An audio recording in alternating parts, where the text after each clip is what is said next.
Silas Rourke stood outside Mae Calder's kitchen door with snow dusting the shoulders of his coat, and made her a bargain built around one promise. He would work her sheep ranch until the spring thaw. He would reset the north fence, shore up the lambing shed, repair the windmill, and take no wages beyond plain food. But he would sleep in the tack room, and he would never come into the house. Mae listened without interrupting. Then she looked past him at the narrow door beside the stable, where harness oil had blackened the boards and cold came through every seam. Silas turned his hat slowly in his hands. "I keep to myself, Miss Calder. You will not have to make a place for me. When the roads open, I go." Mae's eyes moved to the kitchen table behind her. One white cup sat near the stove. A blue cup stood upside down on the shelf where it had been gathering dust for 3 years. "Accepted," she said. Silas heard permission. Mae meant something closer to a challenge. Because Silas Rourke believed a man could live the rest of his life on one side of a threshold, and Mae Calder had already decided he was wrong. Silas was 45 years old. He had been sleeping in freight sheds, line cabins, hay lofts, and stable corners for 9 years. Not because he lacked money every one of those years. Not because no one had offered him a bed. He refused houses. He would repair a roof, split a winter's wood, deliver a sick calf in a kitchen yard, and leave before supper. If a rancher insisted he come inside, Silas found another ranch. People called it pride. It was not pride, it was penance with boots on. Mae was 39. Her husband Tom Calder had been dead 3 winters, killed when a Greenbroke mare crushed him against a gatepost. Since then Mae had kept 600 acres, 400 sheep, 2 horses, and 1 stubborn windmill alive by herself. The county said she managed admirably. The county did not see her at night. It did not see her place 1 cup beside the stove. It did not see her begin to reach for the blue one out of habit, then stop with her hand halfway there. It did not hear the silence after the fire settled. Mae had learned that loneliness was not always an empty room. Sometimes it was a room arranged for 2, used by 1. So when a weather-beaten man came to her door and asked for the coldest sleeping place on the property, Mae recognized the shape of his request. A man did not choose a tack room in a Wyoming winter because he liked saddles. He chose it because warmth had become an accusation. Silas began work the next morning before daylight. By noon he had found the break in the north fence. By sunset he had reset 12 posts in ground already hardening with frost. During the next week, he patched the lambing shed, cleared the windmill gears, and rebuilt a section of stone wall that Tom had been promising to fix for 6 years. He worked as if labor could keep memory from catching him. Mae did not praise him. She understood that praise made some wounded people nervous. Instead, she gave him the next job. On the 4th night, he returned to the tack room and found a strip of heavy canvas nailed over the crack beneath the window. The next night, an old wool coat hung from a peg. On the 3rd, a thick horse blanket lay folded across his cot. Silas carried the coat to the porch and left it there. Mae carried it back. He left it again. She returned it again. The 3rd time, she pinned a note to the sleeve. "The moths are eating it. Wear it or burn it." Silas wore it. That was the first thing she won. The 2nd was more difficult. Silas had promised never to enter the house, and for nearly a month he kept the promise with the discipline of a man guarding a border. Mae passed his meals through the tack room door. He ate on the harness bench with his plate on his knees. When he finished, he washed the tin at the pump and placed it upside down on the porch. Then the temperature fell 20 degrees in a single afternoon. The water in the pump handle froze. The coffee in Silas's cup formed a skin before he could drink it. That evening, Mae came to the tack room door carrying no plate. "The hay account is wrong," she said. Silas looked at her. "What hay account?" "The one that says I can feed 400 sheep until April when I can only feed them until the middle of March." He stood up. "Let me see it. It is on the kitchen table." Silas did not move. Mae waited. The wind drove loose snow along the stable wall with a sound like dry sand. "You can bring it here," he said. "No." "Calder, the ranch is not going to freeze because you have declared war on a doorway." His jaw tightened. Mae turned and walked back across the yard. She left the kitchen door open behind her. Warm lamplight stretched across the snow in a long yellow rectangle. Silas stood in the tack room entrance looking at it. Then he crossed the yard. He stopped at the kitchen step. Mae sat at the table with the ledger open, pencil in hand, as if she had not been listening for his boots. Silas remained on the threshold. "The figures," he said. She pointed to the chair opposite her. He did not sit. She did not ask him to. For 20 minutes he leaned over the ledger from the wrong side of the table, studying columns by lamplight. He found the error, recalculated the feed, and told her they would need to sell 30 ewes before February unless they could open the lower meadow. Then he stepped backward through the door as if the room had begun to burn. But he had entered. That was the second thing she won. After that, Mae used the ranch shamelessly. A broken churn needed mending, and the metal parts were on the kitchen table. A lambing schedule needed revising, and the only good lamp was by the stove. A blizzard map from the county surveyor had to be spread flat, and the tack room had no table large enough. Silas came in standing. Then he came in and sat for 5 minutes. Then 15. He still slept beside the saddles, but the threshold had stopped being a wall. It had become a line he crossed and recrossed, each time pretending it meant nothing. Mae let him pretend. That was her particular talent. She knew some truths had to be approached sideways. By Christmas, Silas had saved enough hay to carry the flock through March. He had reopened the lower meadow by cutting a path through drifted willow. He repaired the stovepipe, rehung the pantry door, and built Mae a wooden step because the old stone had become slick with ice. He did all of it without being asked, and every evening, after the work was finished, he stood by the kitchen table while Mae poured coffee. She drank from the white cup. He drank from a tin one he brought in from the stable. The blue cup remained upside down on the shelf. One night, Mae reached past it for the sugar. Silas watched her hand. "That Tom's?" he asked. Mae looked at the cup. "Yes. You keep it there for remembering?" "No." The answer came too quickly. Silas waited. Mae sat down. "I keep it there because putting it away would feel like admitting nobody will use it again." The stove gave a low iron tick. Silas stared at the steam rising from his tin cup. Then he said, "My wife had a green one." It was the first time he had mentioned her. Mae did not ask what happened. She asked, "Did she chip it?" Silas looked up surprised. "Every cup she owned." Mae smiled, and because she did not reach for the wound, he moved a little closer to it. Her name had been Ada. Their daughter had been called Ruthie. Ruthie was 7 and collected smooth stones from creek beds, though she never remembered where she put them. Ada sang while she kneaded bread and stopped whenever she realized someone was listening. Silas told Mae these things in fragments over the next 6 weeks, never in order, never for long. A green cup, a red ribbon, a little girl who slept with one boot on because she believed she could wake faster that way. Mae received each detail without turning it into consolation. She never said, "It was not your fault." Everyone who knew the rest of the story had said that. The words had worn smooth from uselessness. 9 years earlier, Silas had been hauling freight south of Casper when a warm rain fell over deep mountain snow. The river rose before daylight. Ada and Ruthie lived in a cabin above a narrow crossing Silas had used 100 times. Before leaving on that run, Ada had told him the bank looked soft. Silas had promised to brace it when he returned. The freight contract paid enough to clear their debt. He left. The thaw came early. The river tore through the lower bank in the night and carried half the cabin away. When Silas returned, the kitchen was gone.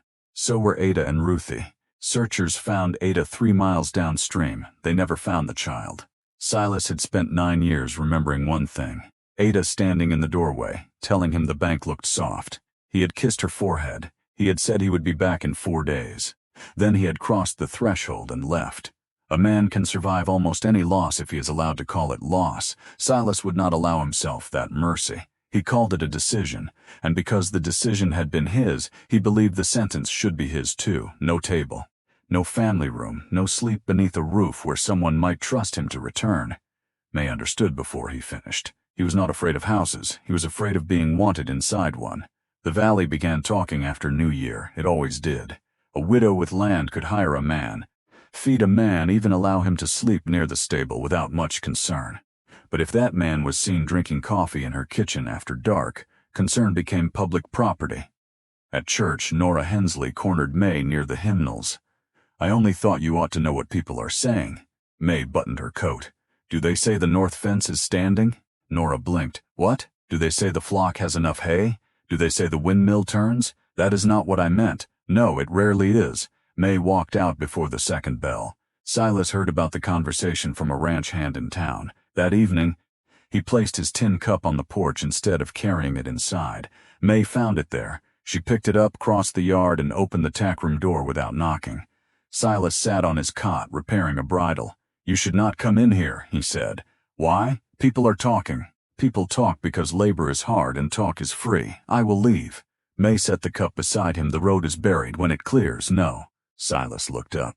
It was the first time she had refused him directly. Mae kept her voice level. You offered a winter's work. Winter is not finished. This is your name they are using. My name survived a funeral, a banknote, 2 failed lambing seasons, and Tom's brother trying to buy my water rights for half their value. It can survive Nora Hensley. Silas lowered his eyes. Mae stepped back toward the door. Then she said the one thing she had not planned to say. The kitchen is quieter when you stay out of it. She left before he could answer. That night he came in for coffee.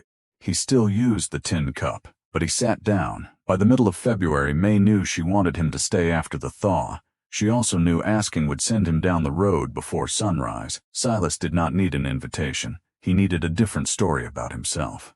And Mae could not give it to him. She could only keep the door open long enough for him to find it. The storm arrived on the 26th. At dawn, the sky was the color of raw iron. By noon, wind had erased the fence line. Snow packed against the house windows and drove through the smallest gaps in the stable wall. Silas had gone to the lower meadow before the worst of it, checking a ewe that had been struggling to lamb. He told Mae to stay inside. She agreed. Then, near dusk, she heard sheep bawling north of the house. The sound came thin through the storm. A section of fence had gone down. If the flock reached the frozen draw, the wind would drive them into it and bury them standing. Mae put on Tom's sheepskin coat, tied a rope around her waist, and went out. She reached the flock. She turned most of them. Then the whiteout closed. The house vanished. The stable vanished. Every direction became the same direction. Mae followed the rope back until it snapped where ice had frayed it against a post. She tried to keep moving with the wind against her left cheek, believing that would take her south. It took her east, toward the draw. Silas returned to the ranch at dark with blood on his sleeve from the lambing and found the kitchen empty. The white cup stood beside the stove. Mae's coat was gone. He saw the broken rope trailing from the porch. For 1 second he became the man he had been 9 years earlier. A man facing an empty doorway. A man already too late. Then he moved. He took the stable lantern, tied a fresh rope around his waist, and fastened the other end to the porch post. He followed Mae's line into the storm, hand over hand, until he reached the break. After that there was no rope, only tracks filling as fast as they were made. He called her name. The wind swallowed it. He called again. Far off, something struck wood. Once, then twice. Silas turned toward the sound. Mae had fallen beside an old boundary marker at the lip of the draw. One leg was trapped beneath a drifted rail. She had been beating Tom's brass belt buckle against the post because it was the only noise she could make. Silas dropped to his knees. Mae's lips were blue. You took your time, she whispered. He laughed once, a broken sound that was almost anger. Then he tore the rail free, wrapped her in his coat, and lifted her. The house was less than half a mile away. It took them nearly an hour. Silas lost the lantern. He lost one glove. Twice he fell to his knees with Mae in his arms. Each time he stood. At the porch, he kicked the door open and carried her straight across the threshold. No pause, no fear, no bargain. He put her near the stove, stripped the frozen coat from her shoulders, wrapped her in quilts, and fed the fire until the stovepipe glowed. Mae drifted in and out. Each time she opened her eyes, Silas was there. Near midnight, the storm gave one deep shove against the stable roof. Then came a cracking sound from across the yard, a heavy splintering collapse. Silas went to the window. The tack room had disappeared beneath half the stable roof. His cot, his blanket, his boots, and every careful inch of the life he had chosen were buried under snow and broken rafters. Mae opened her eyes. What was that? The stable roof, the sheep? Southside is holding. And your room? Silas did not answer. Mae understood. Good, she whispered. He turned from the window, furious. Good? You heard me. You nearly froze to death, and you found me. You should never have gone out, but you found me. I could have lost you. Mae pushed herself upright against the chair, weak and shaking. Silas stopped. The room went quiet except for the fire. She looked at him across the few feet of floor he had refused to cross for months. You have spent 9 years naming yourself after the worst hour of your life, she said. The hour you were gone. Silas stared at her. Mae's voice softened. Tonight I needed you, Silas, and you came. His face changed, not dramatically, a small thing first. The hard line beside his mouth gave way. Mae continued. You were not late. You did not choose money over me. You did not leave me to the river. You heard what you could hear, followed what you could follow, and you came. Silas shook his head. That does not change what happened, no. Mae did not offer him that lie. It does not change Ada. It does not bring Ruthie home. Silas looked toward the door. But maybe your life is not required to end in the same hour theirs did. He sat down as if his legs had failed. For a long time he made no sound. Then he covered his face with both hands. Mae watched him weep beside the stove. She did not touch him. She did not tell him to stop. She let grief have the room it had been denied for 9 years. Outside, snow covered the wrecked tack room. Inside, the threshold stood behind him. He had crossed it without noticing. Near dawn, Mae woke beneath 3 quilts and found Silas still sitting beside the stove. The storm had weakened. Gray light edged the windows. He was looking at the blue cup on the shelf. I told myself I stayed outside because I deserved the cold, he said. Mae waited. That was only part of it. The truth is, every warm room looked like the one I left. Every table made me hear Ada saying the bank looked soft. I thought if I never belonged anywhere again, I could never fail anyone who was waiting for me. Mae looked down at her hands. I have a truth, too. Silas glanced at her. I kept finding work that required you to come through that door. A tired smile moved across his face. The hay account was not wrong. It was wrong enough. The churn? Broken on purpose. He almost laughed. Mae nodded toward the shelf. I kept that blue cup because I could not bear to put it away. Then you came and I could not bear to give it to you. It felt disloyal to Tom. Silas looked at the cup. What changed? Mae met his eyes. Nothing changed. I simply got tired of treating love like a chair with only one owner. She rose slowly, still unsteady, crossed to the shelf, and turned the blue cup upright. Then she filled it with coffee and placed it at the second place on the table. Silas watched her. The tack room is gone, she said. I can rebuild it. You can, in spring. Yes. He waited for the rest. Mae rested both hands on the back of the empty chair. But you will not sleep there. Silas looked toward the kitchen door, then toward the chair. Mae did not make a speech. She had already given him the plainest truth she had. I want your boots on that step at dusk, she said. I want 2 cups by the stove. I want someone to argue with about hay and whether the pump needs fixing. I do not need a hired man who disappears when the roads open. Her voice nearly failed, but she kept it steady. I need you to stay. Silas looked at the blue cup, at the empty chair, at the woman who had never once told him he was innocent, only that he was still alive. Then he stood. He crossed the room and he sat down at the table. Mae poured the coffee. Neither of them called it a promise, not yet. But when the sun rose over the buried stable, Silas Rourke was still inside the house. They married in July after the lambs were sold and the lower road dried. The valley attended in full force, including Nora Hensley, who brought a pie and behaved as though she had supported the matter from the beginning. Silas rebuilt the stable before autumn. He made the roof steeper, doubled the rafters, and built a new tack room with a proper stove collar and a narrow cot. The cot was used twice, once by a sick herder, once by Mae's nephew after too much wedding whiskey. Silas never slept there. For 22 winters his boots sounded on the same kitchen step at dusk. Sometimes Mae heard them and felt the old silence leave the room before he even opened the door. They never had children together. They had lambing seasons, hired boys, stranded travelers, 2 orphan nieces for 1 long summer, and more supper guests than Mae could count. The house became the kind of place where an extra chair was always easier to find than an excuse to leave. Silas spoke of Ada. He spoke of Ruthie. He and Mae returned once to the river after spring runoff, carrying flowers and a small green cup Mae had found in a shop in Cheyenne. They set the flowers on the bank. Silas kept the cup. It stood beside the blue one for the rest of his life.